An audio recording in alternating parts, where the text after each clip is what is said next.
These are the top 7 stocks you need to buy in 2024 in your stock market portfolio so you can ultimately reach financial freedom. Let's roll. My name is Bafi. Let's get it.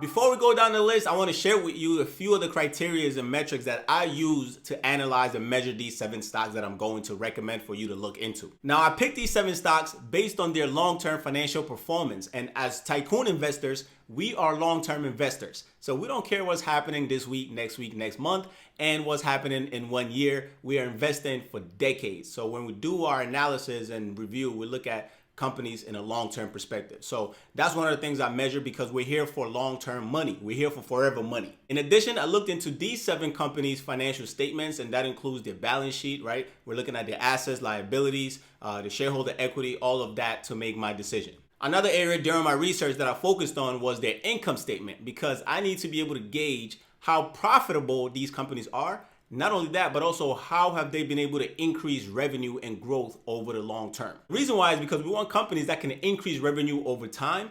And not only that, but increase profit, right? That's how you're going to get the best stocks in the stock market. The more profitable a company is and the better to manage their resources, the higher the stock price is going to go. That is just the name of the game, right? Value and quality businesses over just hype stocks on social media. For these 7 stocks, I also looked at how much impact they have in their industry, right? And not only that, I took it a step further and looked at how much impact and influence they have on the globe in terms of how they affect the economy, they affect all our consumption, the products and services that we all utilize, right? And so I picked companies that I know are very high in profitability, great financials, but also high in demand based on the products and services they provide, because you don't want to invest in a company that nobody's even checking for their stuff. Right? Because it's like if nobody's buying, then they're not making money. So that's a problem. Part of the key in picking individual stocks is really understanding the value that they're bringing and the fact that there's unlimited demand. Like it's inelastic. No matter what's happening,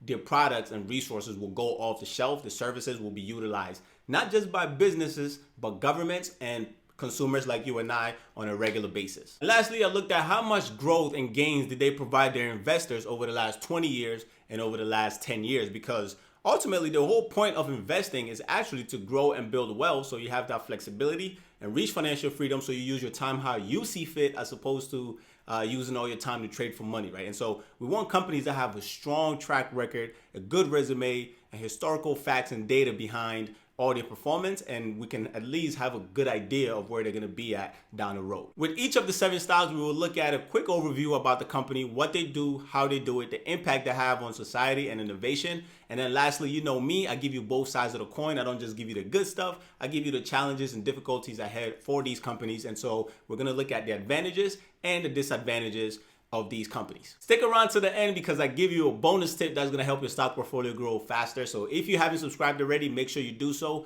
Let's get it. First one on this list is Nvidia, which I came across about 20 years ago. At that time, I was 10 years old and I didn't know much about it, clearly, right? I'm 10 years old, so I didn't know what they do, how they operate, anything of that nature.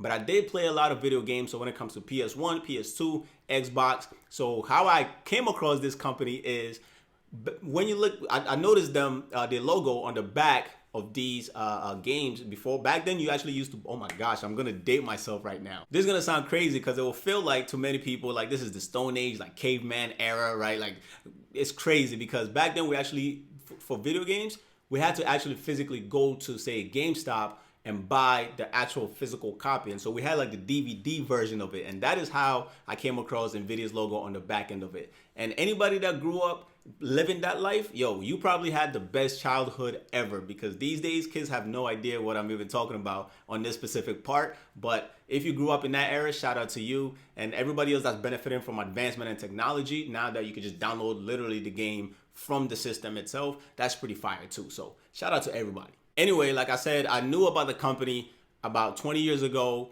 and never in a million years, even the 70 years after that, right, that I thought about that company as a potential investment opportunity, a stock that can build me a lot of wealth over time. Because let's be real, at that time, I lacked financial literacy, money management skills. Stock market investing was the last thing on my mind. I was too busy just having fun, being a kid, enjoying life. And I think it's important that we don't introduce kids to these financial structures too deeply and heavily during their adolescent years, right? Because you got to let kids be kids. That's the whole point. You got to let kids be kids and let them have fun.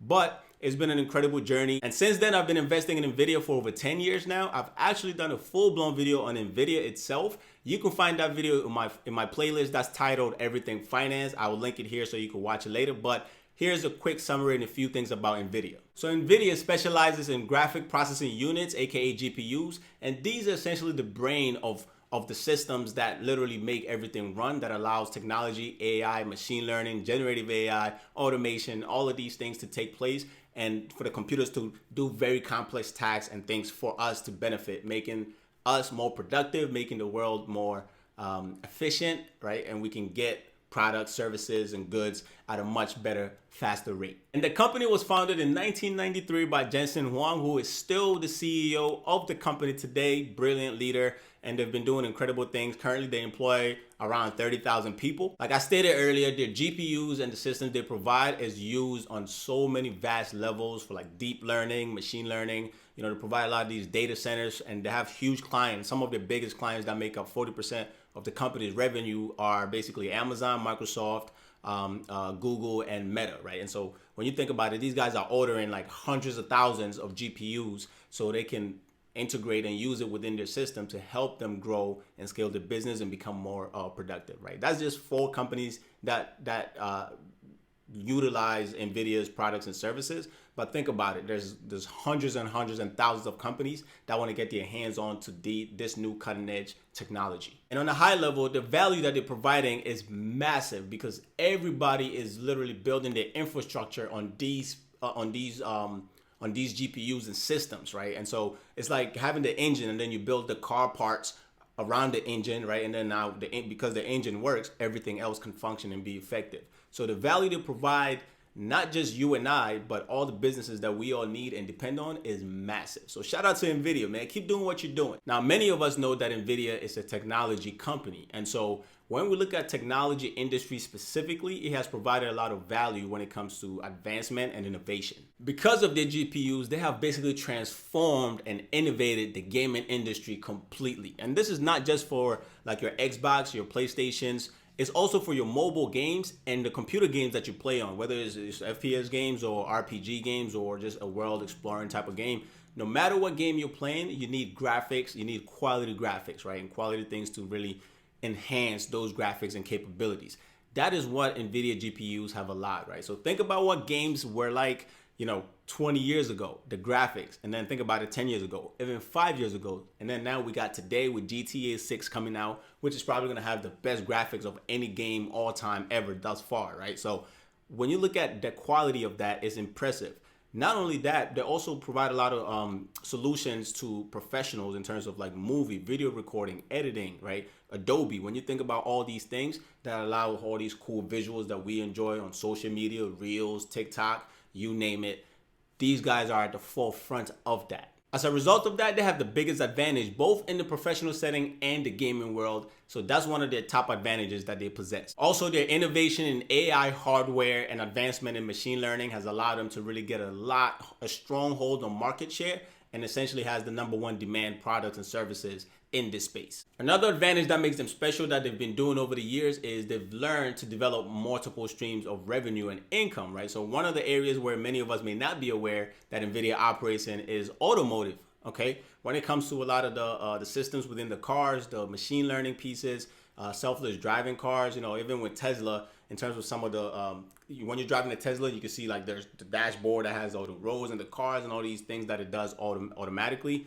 These are some of the areas that Nvidia has ventured into and diversified. Another advantage they have is they've created a very strong, robust research and development segment, not only within their business, but they've created a lot of partnerships too, right? So we're talking about mergers and acquisitions. They have a lot of partnerships with other companies so they can integrate and just, continue scaling their business. So because of all of these benefits, they have first movers advantage, and they have been cooking the game by like 10 to 15 years. Like everybody else is behind basically, right? And every other company that makes similar products and goods and services, they're working hard to catch up to Nvidia. The last advantage I'll touch on is it is probably the best company on the planet in terms of financials, okay? In terms of how it manages its It makes a lot of money. It keeps a lot of money. It has a lot of assets. It has very little liabilities, meaning debt, lenders, creditors that they owe money to. And so because they make so much money and keep a ton of money, they are, in my opinion, the most profitable company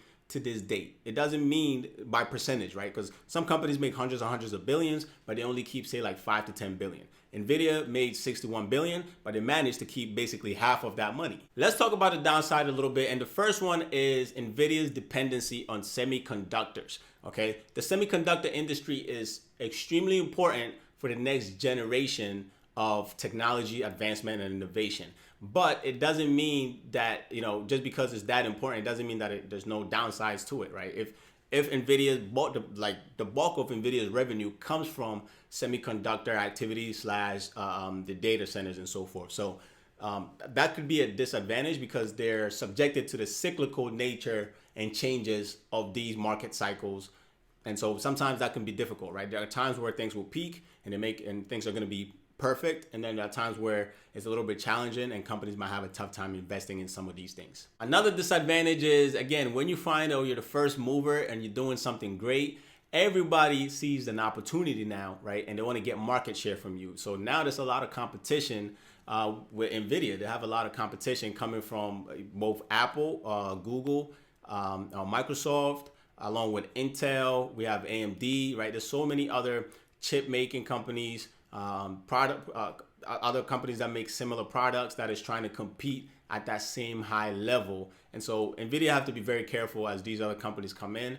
It's going to make the industry more competitive, right? Which is good for us, the consumers, and people that are going to utilize it, because we're going to get the best of the best, the quality stuff that's out there. But it's going to be tough for Nvidia because there's a chance that over time they will lose a little bit of market share to their competitors. The biggest disadvantage, really, in my opinion, is the competitive nature of it. The fact that some of these big tech giants with deep pockets are actually making their own chips and processing systems in-house rather than, say, buy it and depend on Nvidia's chips, right? And the reason why is actually very smart that these companies do that, because imagine if you only depend on Nvidia to give you your chips and your GPUs and processing power to then put into your product, and then in order for your product to work, right? They have it would basically be like a monopoly for Nvidia. They have huge pricing power because you can't get high level quality goods like that anywhere else. And so these companies that have deep pockets said, wait a minute, we're not going to depend on just Nvidia. We're going to create and build our own for our own systems and create our own. Not only that, guess what?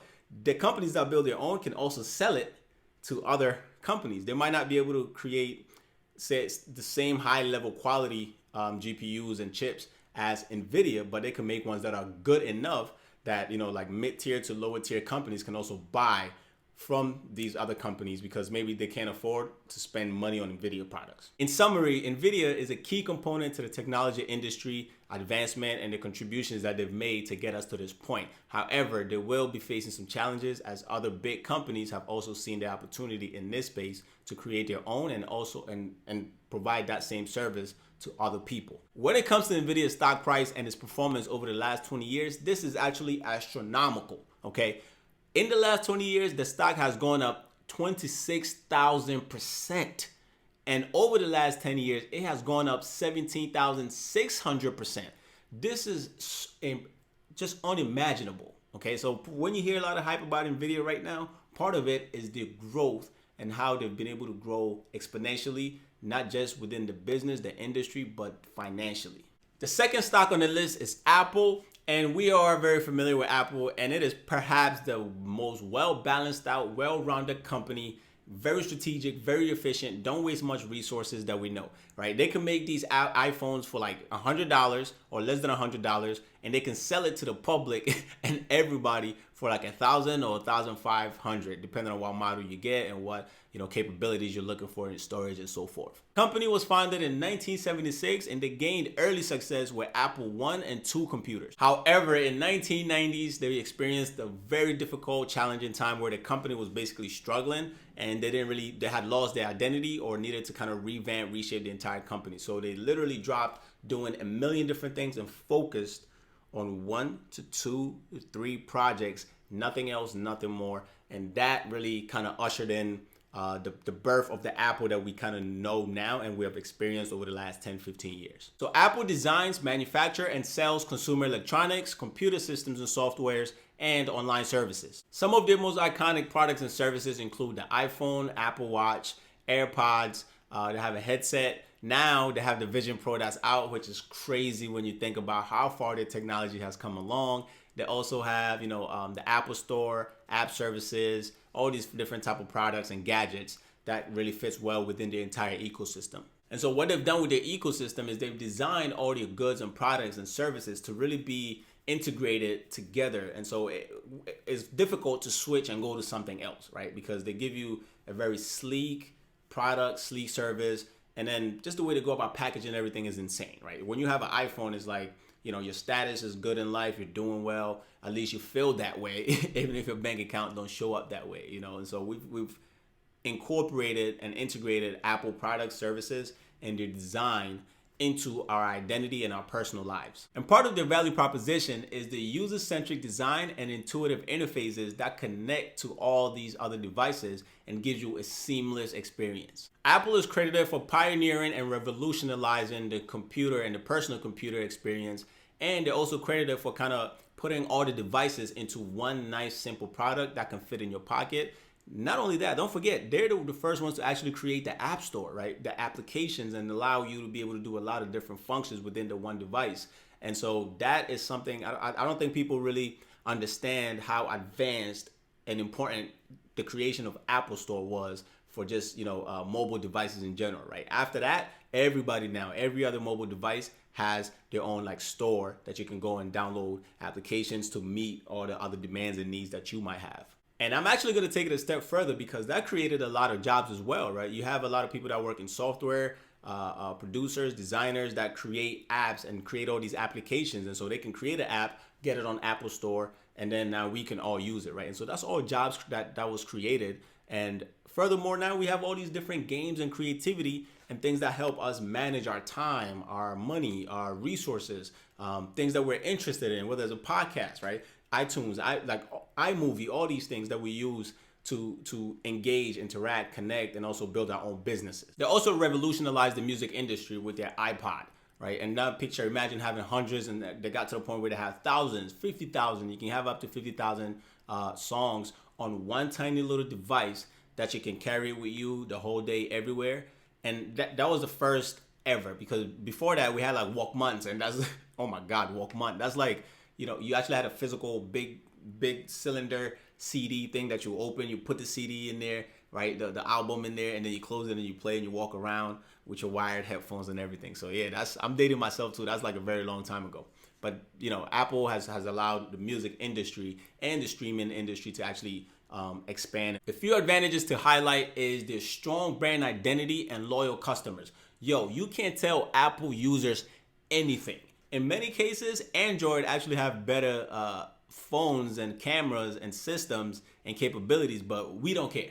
We don't care. We got Apple. We like Apple. That's it, right? It's almost like if somebody has an Android, they get laughed at. You get a little green bubble for the iMessage, you're getting laughed at, right? So we are so dedicated as Apple users. Like I said earlier, it's become part of our identity. And so we will pay an arm and a leg for Apple products. You watching this video probably might have made Apple $10,000 to $15,000, and you might not even be aware of it, right? And so now you got to tell yourself, okay, if I'm making these guys money, how much money are they making me? And so you might want to consider looking into Apple stock. Obviously, the integration across all their products that gives you that seamless experience. And then we take, security, safety very serious. They have a robust operating system that really prioritizes privacy and people's data. The company is extremely profitable, great balance sheet, second to none. And they've done a really good job in moving a lot of these chip making and processing things back into the company itself. So they're doing all these things in-house and investing in it themselves rather than paying somebody else, like I stated, like Nvidia,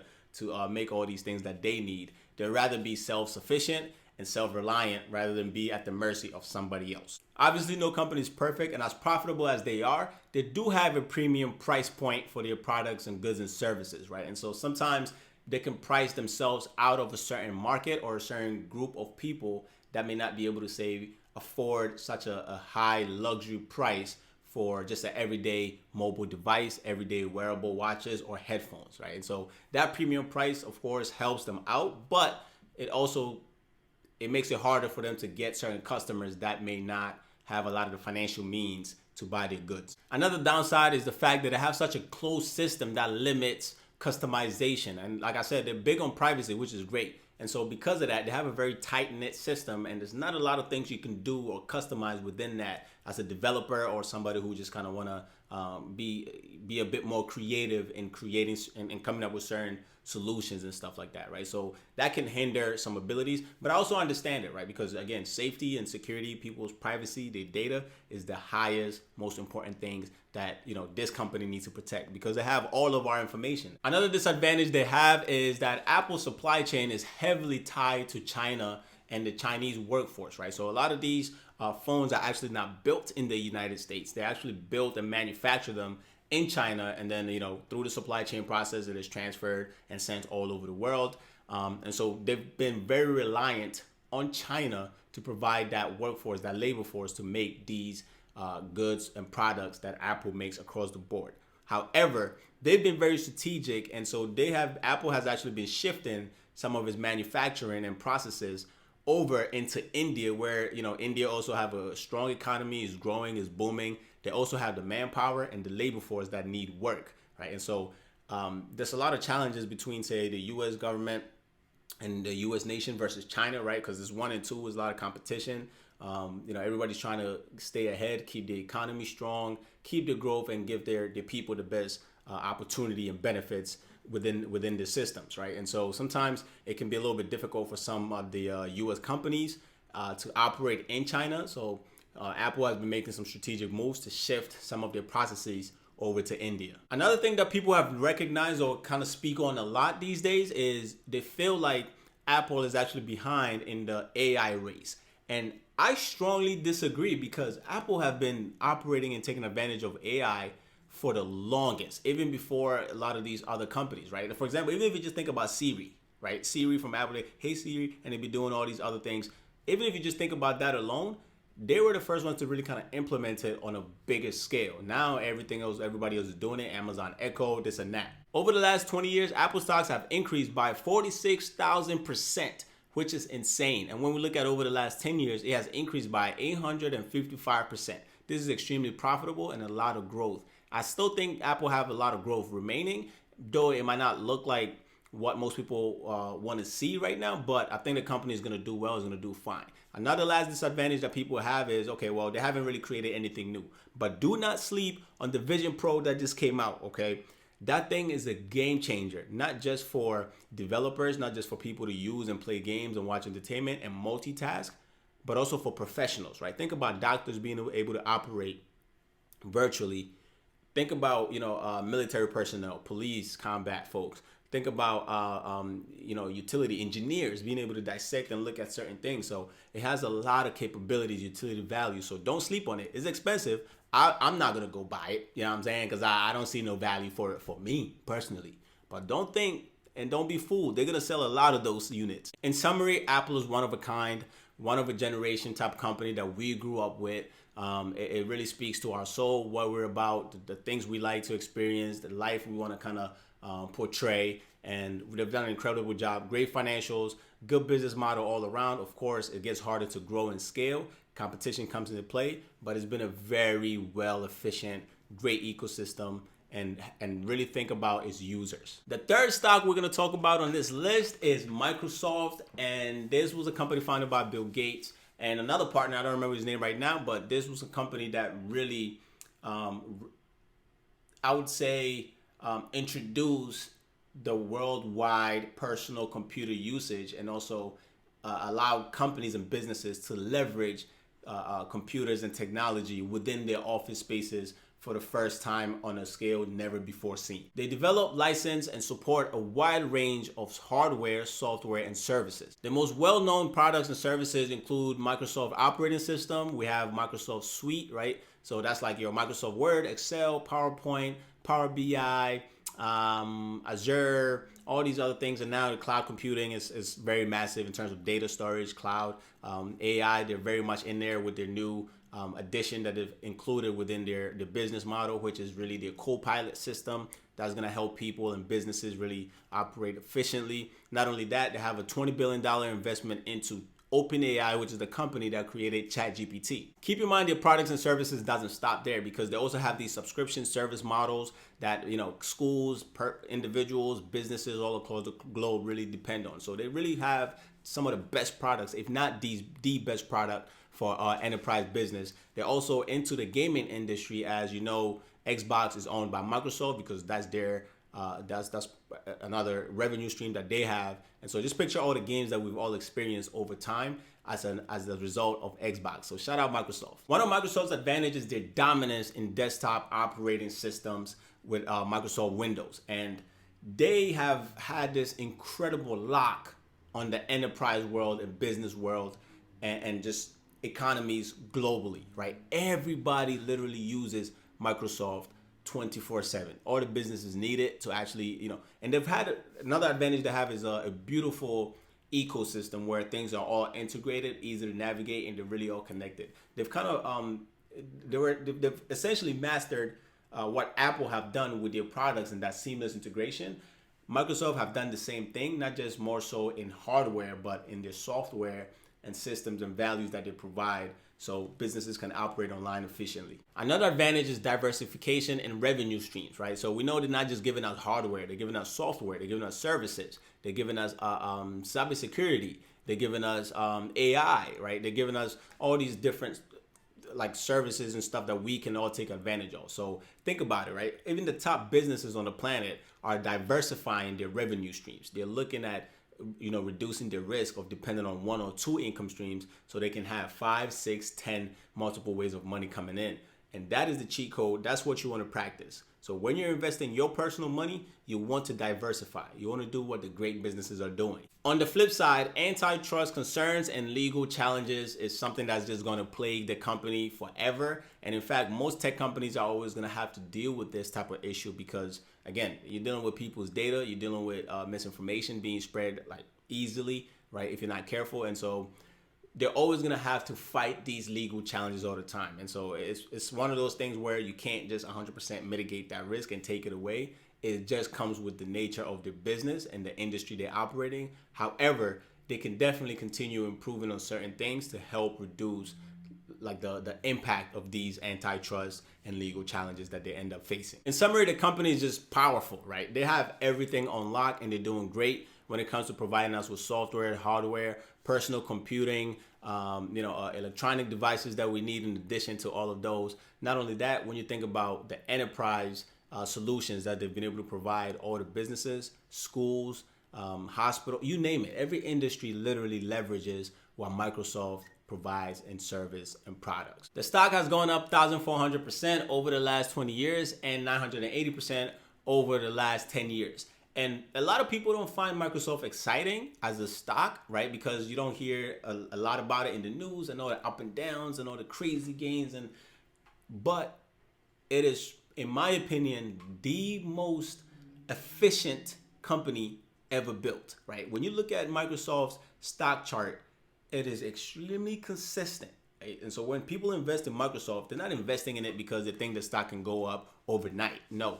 They're investing in it for long term because it has all these incredible moat around it and it is consistent. When you put your money in Microsoft, you know what you're going to get. It's damn near as close as you can get to predicting a stock price or a stock growth over time. Stock number 4 on this list is Meta Platforms, formerly known as Facebook, and this was founded by Mark Zuckerberg and his college roommate. And this is such an interesting story because, again, we've all literally grown up using their company and their platform. So they changed the name from Facebook to Meta Platforms in 2021 as they embraced the AI and the virtual reality of things and a whole new way of really operating and enjoying interaction and community. Mainly a technology company focused on social media and virtual reality. And recently they've integrated more hardware as part of their revenue streams and part of their business model. The company is famously known for being the social media giant.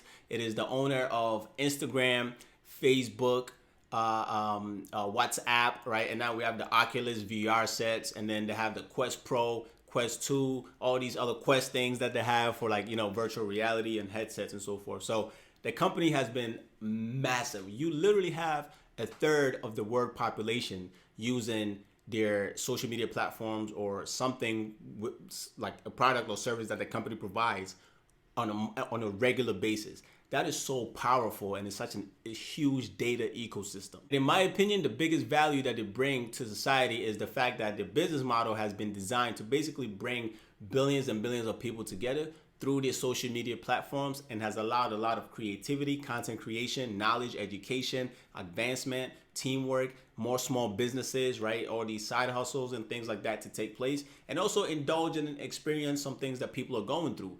Some of the different sites, different places you can visit, different food you can check out, ways of problem solving, some of the, in terms of mental health, physical health, types of workouts you can do. I mean, it's incredible what Meta, aka old school Facebook, has allowed us to really be able to do.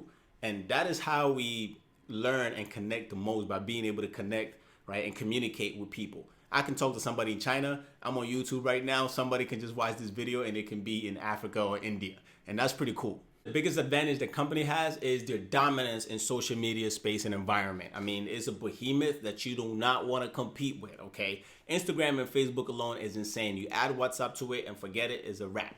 Okay, so Snapchat, even at one point, Meta tried to buy Snapchat before Snapchat went public. But no, for some reason, Snapchat wanted to compete. Why they want to compete with Meta? No idea. But if I was the CEO of Snapchat, I would have sold it. But then again, I'm not the CEO of Snapchat. Also, their vast user base provides a huge platform for advertisement and businesses and consumers at large, right? And so they generate a lot of money from, like, a lot of ad revenue from ads, from companies and everybody paying them to display their products, goods, services, and so forth. Also, they also take a cut when it comes to content creation and the money that's generated from that, And so in a way, they benefit by not having to do as much work, because all the companies will come to them because the companies know that they have the eyeballs, right? Meta has literally 3 to 4 billion eyeballs 24/7 on their platform. So if you're a business and you're not taking advantage of these social media platforms, make sure you're doing so, because you can spend only a little bit of money, or maybe spend not even any money, and still reach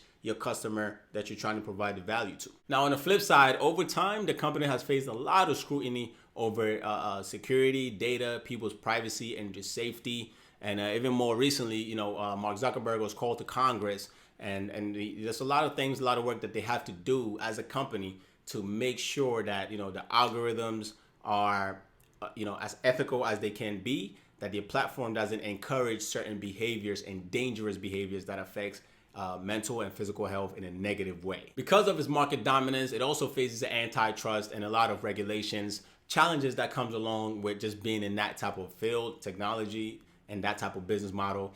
Some of it they can't do much about, because again, part of the incredible thing about the American economic system and business system is they never want to stifle innovation and competition, right? And so if only one company has all the innovation, all the competition, or like all the demand and controls everything, that's a problem. There's not enough fair competition going on. And that's how we get better products and so forth, because when there's a lot of competition, everybody has to step their game up, right? So they're going to give us the better technology, things that are more efficient, that meets our needs. So they're always going to have to just deal with antitrust stuff, unfortunately. Meta stock have gone up 1,600% over the last 20 years and 663% over the last 10 years. Stock number 5 is Amazon, which is our one-stop shop for everything today. And Amazon was founded in 1994 by Jeff Bezos, and it originally started off as a bookstore. Can you imagine it? Insane. A bookstore and look at what it does now, right? And what we all benefit from. So it started off as a bookstore, and then over time they integrated the systems, the logistics, the supply chain, the pipeline, the ecosystem, to now they offer basically everything you can think of on the planet that you want, that you need. You can get it on Amazon and some. Over the years, Amazon have diversified their revenue streams into other business sectors and opportunities and markets, right? So when they're in the streaming service, we have delivery, we have grocery, right? They've gone into the food industry with their acquisition of Whole Foods. They also are into the healthcare industry when it comes to being able to provide certain pharmaceutical products and goods on their platform, right? And they've also allowed, they're into cloud computing and cloud storage, right? We have Amazon Web Services, which many businesses utilize to allow them to store information and move data centers and do things, and also like, you know, run their business remote without having to pay for a higher price point, right? And so they're basically at war with everybody and a bunch of different industries, and Amazon is winning. So much so that a lot of these other competitors have actually tweaked and adopted some of Amazon's business model, right? So we have Amazon Prime. Guess what? Walmart has their version, Best Buy has their version, and Target has their version, right? You have Amazon, what is it, Prime Day. All these other big competitors also have their own version. You have the way the delivery systems work. You know, Amazon utilizes, obviously, I believe they use, what is it? Is it UPS or FedEx? Maybe, I think it's UPS. Is it FedEx? Anyway, they use one of those, but they also have their own delivery system in-house that they've been doing, right? They've been using AI, automation, robotics in their warehouse and fulfillment centers. So they have such an insane, huge business model. They basically own 40 to 50% of the entire e-commerce environment. Some of the pros of this company is their customer-centric focus, right? I mean, they are the best of the best in terms of customer service. You can't beat that. You can't even top it. And it's a huge metric for the company because at the end of the day, they serve so many people, and they've always prioritized that if you take care of the customer, you don't have them just for one more purchase or one more product. You have them for life. And by having a customer for life, you can provide them everything they need if you can manage to get it all on your platform, right? And that's what we see with Amazon. So the vast amount of options that consumers, and both consumers and small businesses, can take advantage of and get their needs met in one spot is an incredible achievement. On the flip side, Amazon is also a technology company. And again, you're always going to deal with antitrust issues and some of these problems. It unfortunately just comes with the game, right? It's like, it's one of those things where it's like, same thing with investing. If you want to invest in the stock market, guess what? Volatility is a natural part of investing. And so it just comes with the game. Maybe you might not like it. It doesn't feel good when you see your money go down a little bit or a lot, right? But that is the price we pay to play. And if anything, when you get volatility in the stock market, stocks go down, make sure you're buying more. In short, Amazon is a big player in technology and e-commerce, known for its vast business model and its options that it provides, its cloud computing power, innovation, and really challenging the status quo of what we deemed brick and mortar / e-commerce and how we consume stuff. Over the last 20 years, the stock has provided investors with a growth of 8,120%, and over the last 10 years, 885% growth, which is really attractive and nice. So if you own Amazon stocks or you've owned it for a long time, kudos to you and congrats. Stock number 6 is Alphabet, aka Google, and the stock was founded in 1998, and originally the main focus was the search engine, and it was called Backrub. Okay, later they changed it to Google. So thank God that they changed it to Google, because imagine I'm like, yo, let me back rub it. Oh, did you back rub? Did you check it on back rub? Nah, that sounds very suspect. You know what I'm saying? So shout out to the fact that they changed it to Google. In fact, we are so familiar with Google that we don't know that the name of the actual company is Alphabet, right? Because we've coined it, Google it, like it's become literally a regular term that we use. But the name of the company is Alphabet. The company went public in 2004 and began growing and scaling quickly with a lot of acquisitions. Some of their primary services include the Google search engine, right? YouTube, which is what we on right now. Shout out to Google. Okay, so yeah, search engine, YouTube, Gmail, right? You have Google Docs. You have your Google Excel version, right? So they have all these capabilities, and they've kind of been building almost like some of the Microsoft capabilities within their own Google ecosystem, right? Now they have cloud computing, they have AI in the game. They're very much invested in a lot of the advancement and things that's coming up. But their search engine is the biggest part of the business and their revenue stream, and it accounts for about 80 to 86% of the company's total revenue. They've diversified into hardware with Pixel smartphone, Nest, and Waymo project. Biggest advantage for this company is a no-brainer, which is the dominance in online search. They still face privacy and data collecting challenges, so that could be one of the downsides or risks associated with that company. And perhaps these days, the biggest risk to Google is AI, right? And the reason why is because Google makes most of its money, like I stated earlier, from its search engines and from Google Ads, right? That's the one thing I forgot to mention. Google Ads is a huge player within their entire ecosystem. And so the biggest challenge is Now with AI and automation, some of these tools coming in play, for example, ChatGPT, we can go in there and just prompt something and it would literally do all the search for us and bring us the answer that we can just take. We can also customize that, right? We can tweak it. We can give it enough context clues for it to give us something very personalized, something that aligns with exactly what we're looking for. Instead of me spending 30 minutes to an hour on Google searching and clicking a bunch of things, it does all the work for me and brings it to forefront. And sometimes on Google search, what you need might not be at the top, right? Because about the SEOs and who pays the most ads to be on that first page. Most people are not going to the second page, third page on Google. With AI and ChatGPT, for example, you can type something, you get everything you need in 5 minutes, 10 minutes, you're good, and you're out. Google stock has gone up 5,200% in the last 20 years and 350% over the last 5 years. Let's see what it does over the next 5 to 10 years. Last but not least, this company is actually a big pharmaceutical company, and it is called Eli Lilly. It is one of the oldest companies that is really killing it still, and it was founded in 1876 in Indiana, which is crazy. The fact that it's still around to this day and is performing at an all-time high right now. Company engages in discovery, development, manufacturing, a lot of healthcare drugs and goods and products of that nature to the rest of the public and the world. And they've been doing that for a very long time. Main areas of focus is oncology, diabetes, immunology, neurology, and a lot of cardiovascular systems, goods, products or drugs that they produce and make and then send it to everyone. So basically, when you think about all the biggest healthcare challenges that humanity face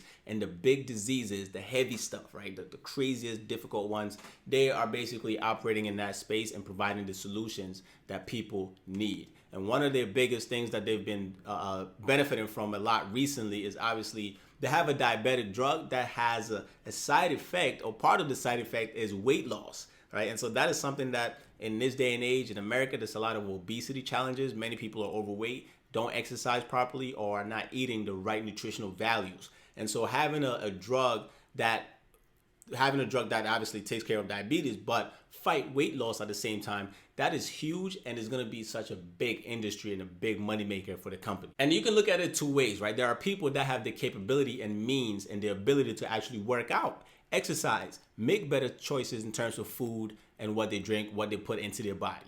And so that's one side of the coin, which is the majority of the people that don't take care of themselves well, that are looking for a shortcut way of losing weight and staying fit. And then you have the other side where some people just physically can't, right? They have bad health, they have bad chronic issues, or they're born with certain disadvantages that they can't actually perform or do exercise for themselves. Some people can't eat certain foods because they're allergic, XYZ, you name it, right? And so there's that two sides of the coin, but nonetheless, the company is going to make a lot of money. And in 2023, they made so much money off that, of the results of the impact that those drugs are having in reducing weight. And that's why you might hear a little bit more about Eli Lilly now. Their biggest advantage is they've been delivering high quality pharmaceutical products forever, obviously, right? 1876. So that's what they do and specialize in, and that's really the meat and bones of their business. Also, because they're addressing a lot of serious health complications and issues, they're virtually always going to be in demand, right? Because people need pharmaceutical. They need the healthcare system and industry to provide them what, the stuff they need to take care of themselves and stay alive. So that's a huge inherent hedge against a lot of things because it's always in demand no matter what. Another advantage is their strategic partnerships and initiatives and acquisitions that they've made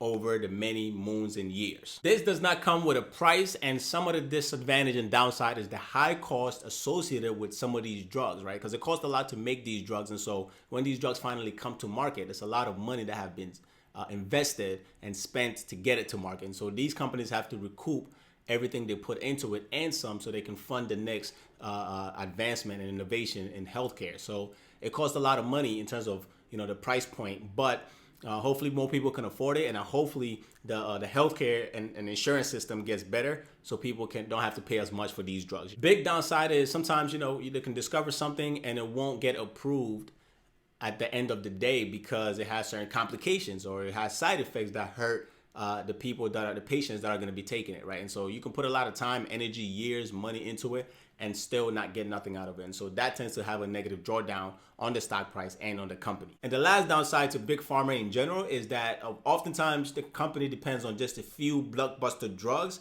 to drive a lot of its revenue, right? And eventually the patent runs out and then revenue declines. And so that is one of those things people have to pay attention to anytime you invest in, say, a big pharma stock. Over the last 20 years, Eli Lilly stock has gone up 960%. And in the last 10 years alone, it has gone up 1,200%.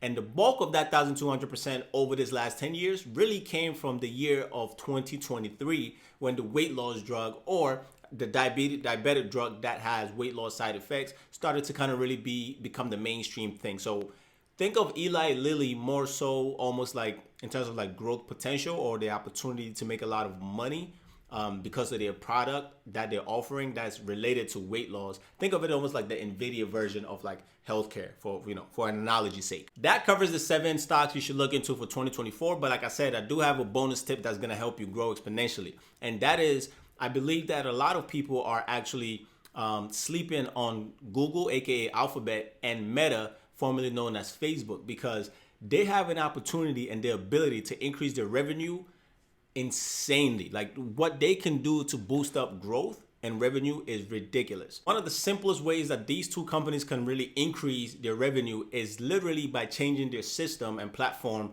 to be more of a service/subscription model. Google has 1.8 billion people utilizing Gmail, right? And so imagine if Google decide, hey, look, for every single user, we're gonna charge $1 a month for you to use Gmail, and it's going to be a subscription/service model with that $1 monthly price, right?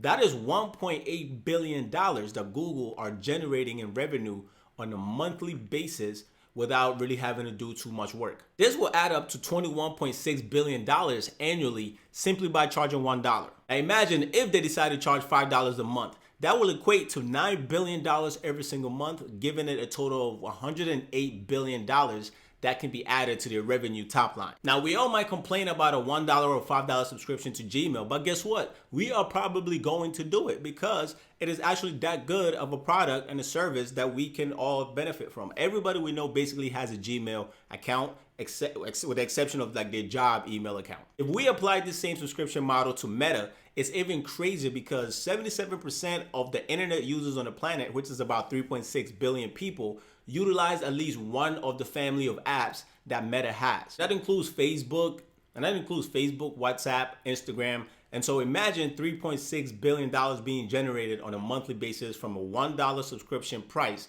for all of us to use, basically all 3 of these platforms. That is insane. We're talking about an additional $43 billion to the top line revenue. Imagine if Meta then decide, hey, we're gonna actually do $5 subscription. That is $18 billion a month. That adds up to $216 billion to their top line revenue. Now, I know many of us, again, might complain about it, but let's be real. If they charge $1 or $5, we're still going to use it. We're still going to use it even if it's just for entertainment. Some people are going to use it for their business, their small business, and reaching their clients. Content creators and influencers are still going to pay that subscription model, right? Twitter has a subscription, well, X now has a subscription model. People pay for that, right? People pay for badges. People have Netflix subscription. And guess what? This would be basically only $5 or $1 for you to be able to run your business and do all these other things that you use more on a daily basis.